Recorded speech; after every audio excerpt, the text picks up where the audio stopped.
Welcome back to Jump Scare. I'm Betty. And I'm Shad. This week we covered 1993's Chill Factor.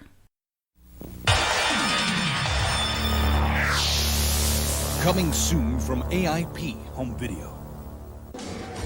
Demon Possessed. 3 college couples take a snowmobiling break in a remote Northwoods location. Ooh, some tough guy. After a drag race ends abruptly in a crash. Don't move anymore! They search for shelter, finding a boarded-up children's camp, once run by a murderous religious order.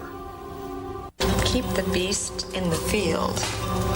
When the Bible says the beast, it means the devil. And an innocent game with an ancient Ouija board activates the demonic spirit of the camp, which possesses the injured student. I told you it wasn't a toy, damn you! What happened here? It could happen again if the killer isn't put away.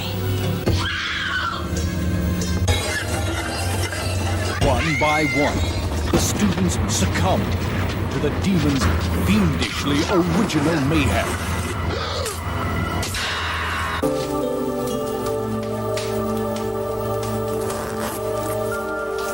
Unleashing the horror of a night of murder.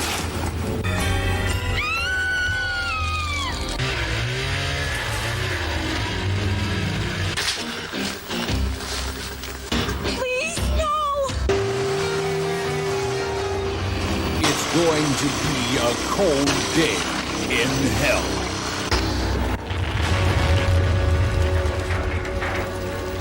Demon Possessed.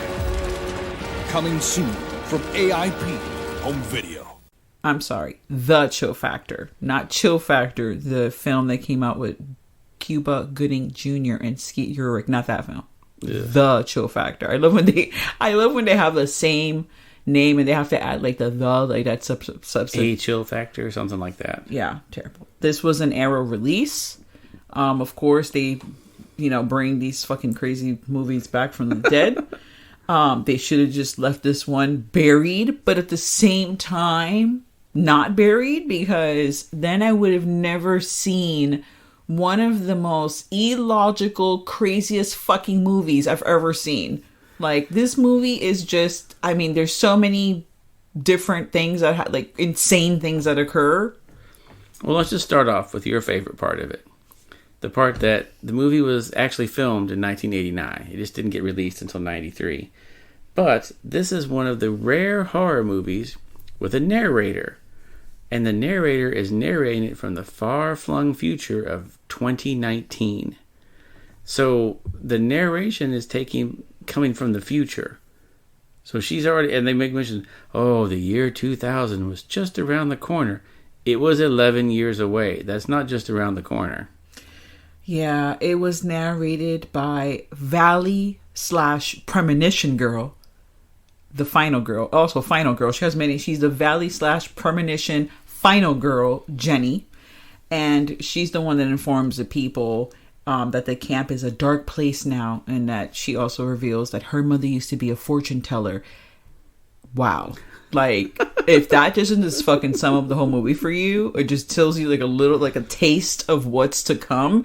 At first I was like, are they trying to do a silver bullet kind of thing? Whoa, the film is narrated. That's kind of weird. Okay.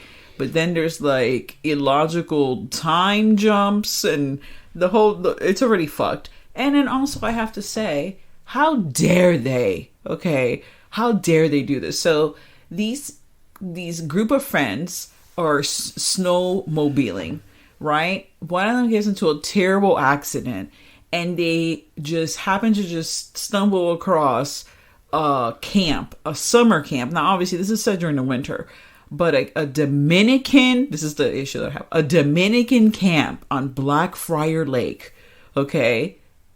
The stuff in the camp, as soon as you open, you look inside, you're like, what the fuck was this camp about? Because there's some crazy shit everywhere. Oh, this was Camp Evil Church Camp is what this was.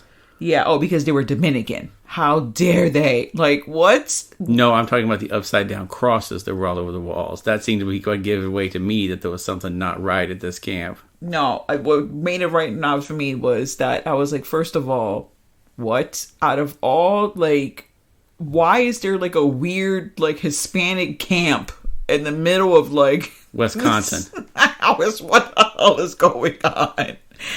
Very strange, okay? Very strange. There's shaky cam, like the worst script ever. I mean, let's just jump into the movie. So we have these people are stuck in this damn cabin, right? This guy's like bleeding from his head.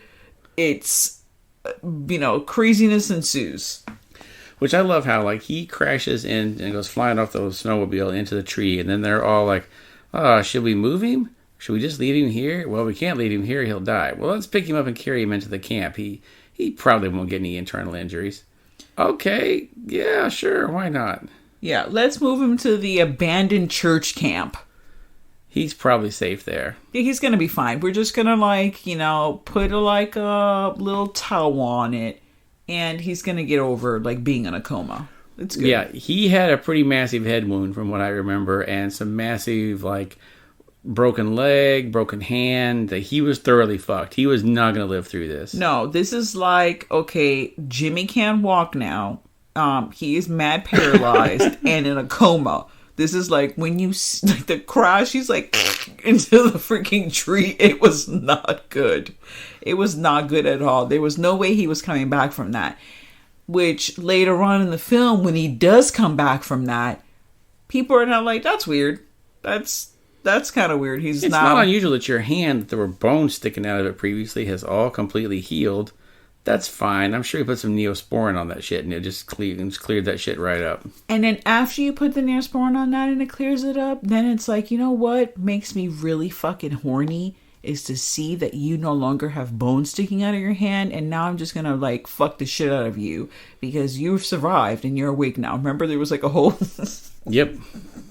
I mean, we went a little into the thing because a demon has possessed this person's body, obviously. No, not yet. The demon doesn't possess them until they go and get the weirdest fucking Ouija board you've ever seen and bring that shit out and start playing with it. That's when the demon comes into it. Oh, yes. And I'm not sure exactly how I would describe this Ouija board, but it is not obviously they couldn't get the rights to use a regular Ouija board or anything else, but it's really terrible. It's like a makeshift Ouija board they pull out of the closet. And we always say, isn't that funny how everyone just knows how to, do these things? They're just oh, I've never played with this Ouija board before, but I know exactly what it's trying to tell me. It's no. The film didn't know what it wanted to be. Was it an occult, film? There's, a crying Jesus statue and an upside-down Jesus also in there, the occult board. That's where the woman who her mother or grandmother, whatever it was, used to tell fortunes or whatever, had the site. So of course she knew how to use this exact weird fucking Ouija board. I'm trying to see if I can find a picture of it to post online later, but I can't seem to find one. But because your dead grandma that's come to help you. No, she did not come to help. I'm saying she gives you the foresight of every fucking Ouija board that's ever been made. Even the makeshift ones that were made by little small Dominican children. We know all about it. Yeah, what was this camp? There was a weird cult vibe about that. So, yeah. They don't even really get into too much about that at all. Like I said, it was a whole lot of nothing. It was just we're going to hit you and just shove all these different things. And we're going to just not follow through with most of the stuff. Actually, nothing.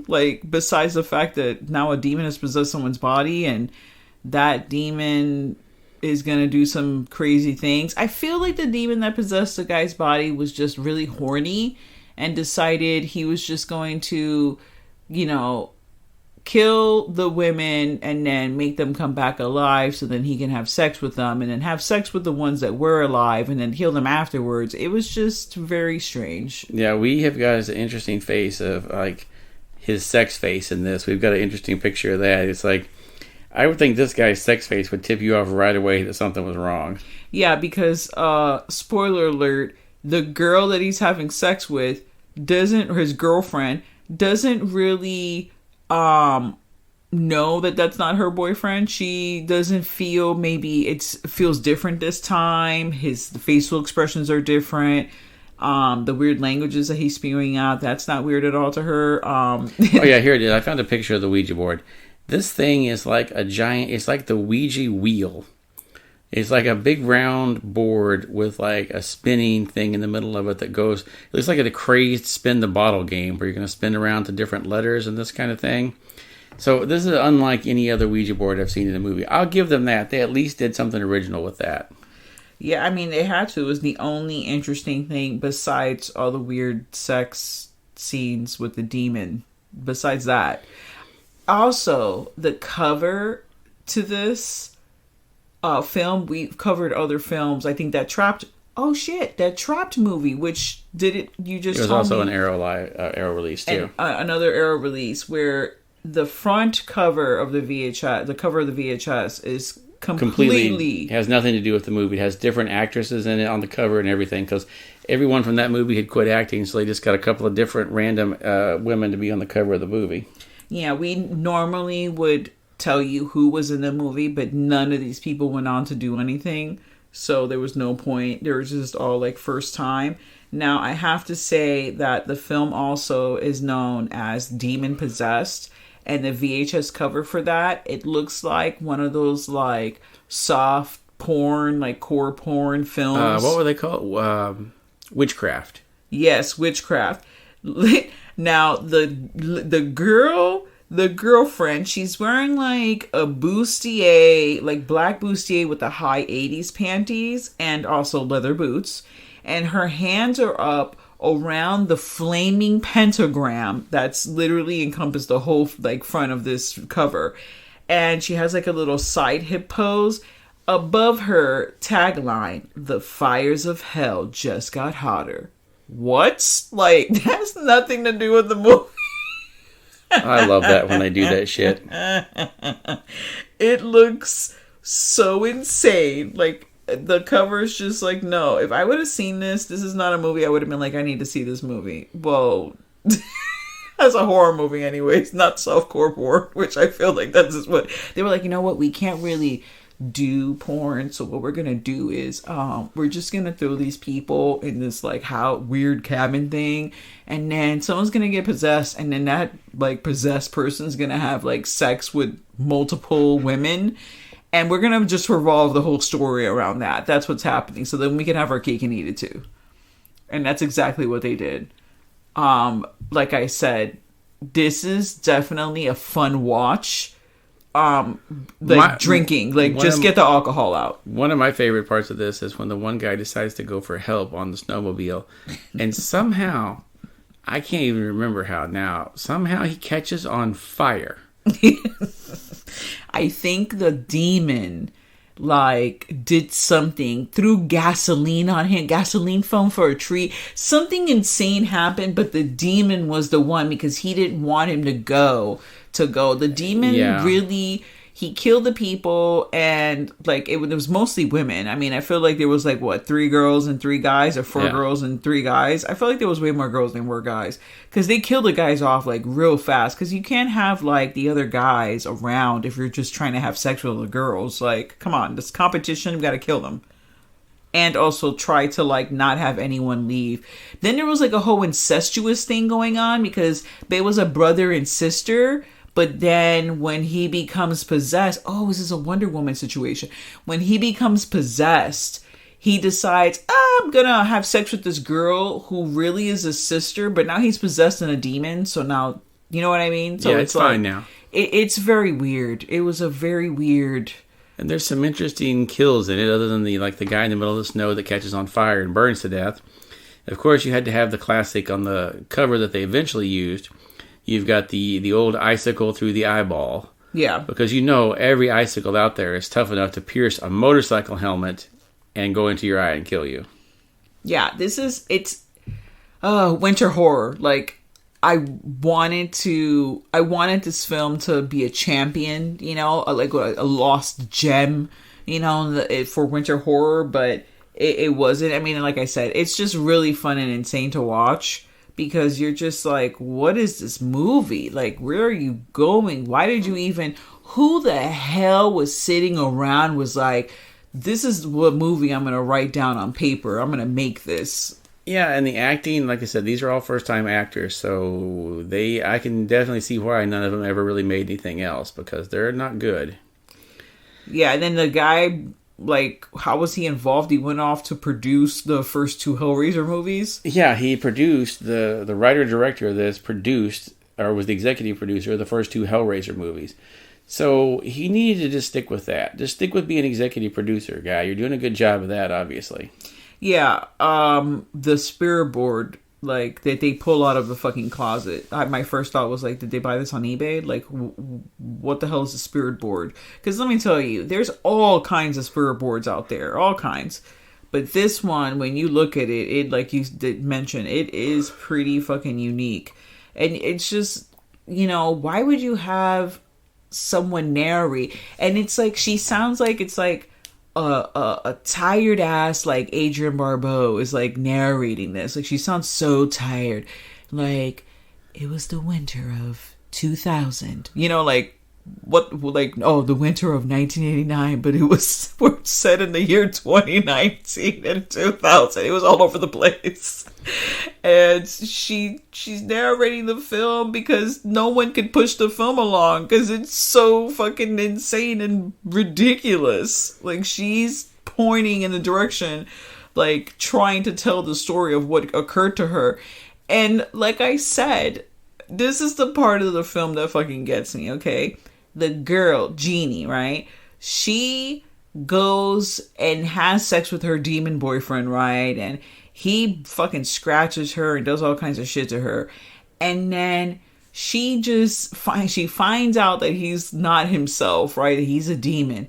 And she escapes. Then there's a fucking snowmobile chase scene. That's the best fucking thing in the movie. Oh, yeah. The snowmobile chasing, which makes no sense. That makes no sense because they both get hit by, like, this fucking semi truck, and the guy that was trying to save, like, he got in the way and he died because he came back. The guy that was, like, trying to, like, get word, he was, like, semi alive, remember? Yeah. And that whole chase scene is just so crazy.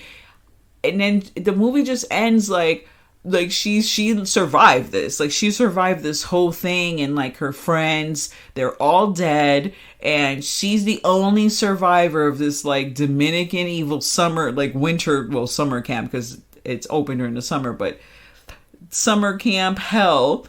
And what she's saddest about is the boyfriend, the demon. I remember looking at you and I was like, so was this just a love letter to the demon boyfriend because you just fucked her so good that she can't forget it?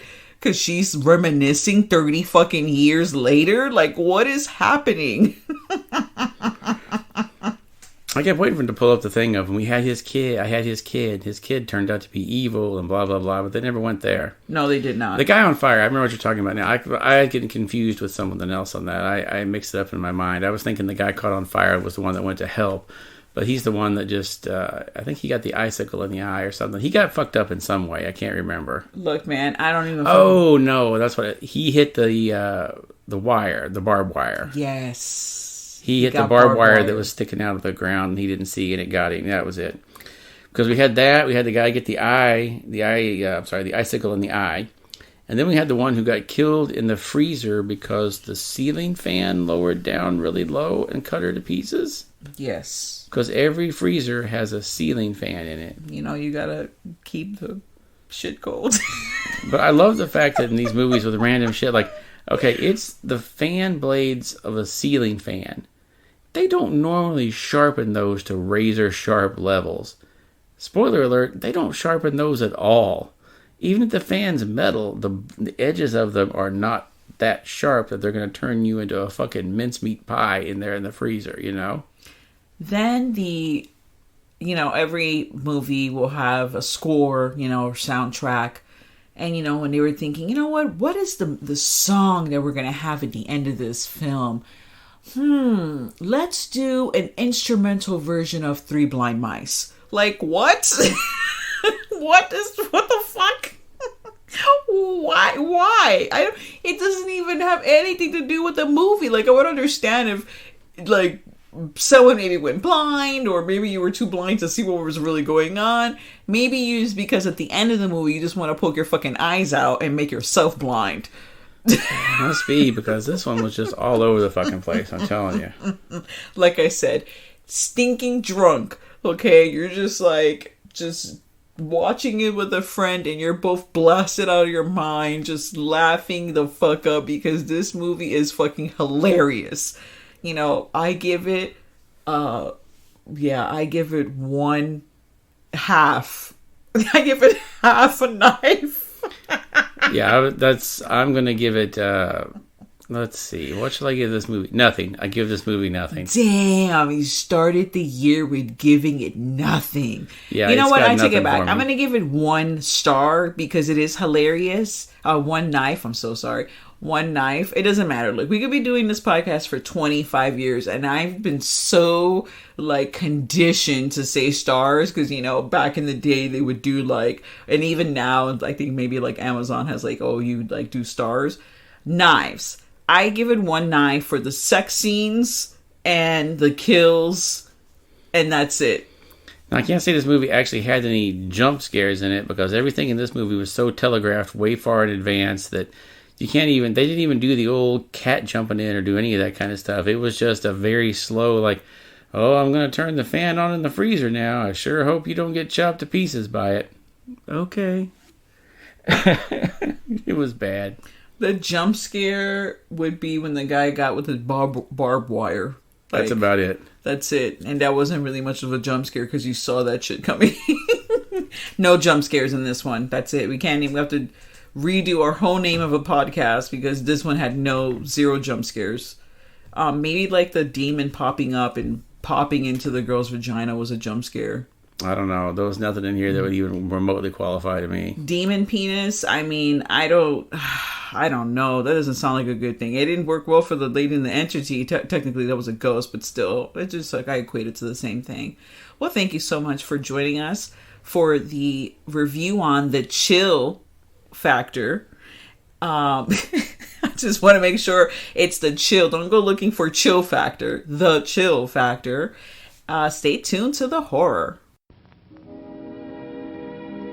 And now, folks, it's time to say goodnight. We sincerely appreciate your patronage and hope we've succeeded in bringing you an enjoyable evening of entertainment. Please drive home carefully and come back again soon. Good night.